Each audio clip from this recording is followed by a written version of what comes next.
जिस दिन शनिदेव ने कुंभ राशि में प्रवेश किया 17 जनवरी को, उसी दिन से कर्क और वृश्चिक राशि की ढैया शुरू हो गई है।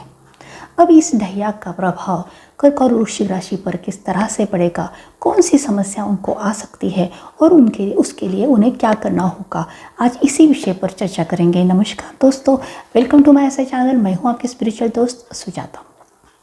शुरुआत करते हैं वृश्चिक राशि से। वृश्चिक राशि के चतुर्थ भाव में शनि का गोचर होगा और इस वजह से उनको जो समस्या आ सकती है वो मेन रूप से पारिवारिक संबंधित हो सकती है, क्योंकि चतुर्थ स्थान परिवार को दर्शाता है। जो भी समस्या आएगी वो एक तो पारिवारिक होगी, दूसरा अपने स्वास्थ्य के बारे में आ सकती है और आपके नौकरी व्यवसाय के बारे में, आपके पिता के संबंध में, आपका जो पिता के साथ संबंध है उसके बारे में आपको समस्या आ सकती है। चतुर्थ स्थान भावनाओं को दर्शाता है, इसलिए आपको जो भी समस्या आएंगी वो भावनात्मक होगी।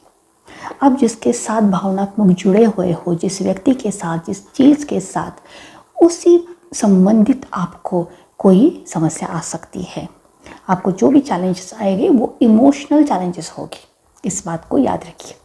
और इस 2.5 साल में अपनी भावनाओं पर नियंत्रण रखिए, इमोशनली बैलेंस रखिए, अपनी भावनाओं को कंट्रोल में रखिए, तभी आपको ये समस्या आप आसानी से सॉल्व कर सकते हो। अब बात करते हैं कर्क राशि की। कर्क राशि के अष्टम स्थान में शनि का गोचर हो रहा है।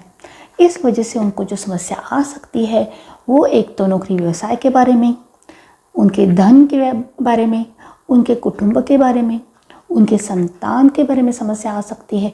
और अगर आप विद्यार्थी हो तो आपको शिक्षा के बारे में समस्या आ सकती है। अष्टम स्थान जो कि आकस्मिक घटनाओं का स्थान है, परिवर्तन का स्थान है, तो इस वजह से इस 2.5 साल में आपके जीवन में इस तरह से कोई अचानक घटना घटित होगी, आकस्मिक घटना घटित होगी, जिसकी वजह से आपके जीवन में बड़ा बदलाव हो सकता है, बड़ा परिवर्तन आ सकता है। तो बदलाव के लिए तैयार रहिए। ओवरऑल देखा जाए तो इस 2.5 साल में आपको आर्थिक, मानसिक और शारीरिक समस्याएं आ सकती है। अब करना क्या है, तो हमें सिर्फ 2 ही काम करने हैं। एक तो हमें शारीरिक और मानसिक स्वास्थ्य के लिए मेडिटेशन करना है, मेडिटेशन करने से हमें स्ट्रेंथ मिलेगी। और दूसरा जो काम करना है वो ये है कि शनिदेव से हमें क्षमा प्रार्थना करनी है। जब भी आपके सामने कोई ऐसी समस्या आए और आपको कोई रास्ता नज़र ना आए, ऐसी स्थिति में आपको शनिदेव से क्षमा प्रार्थना करनी है।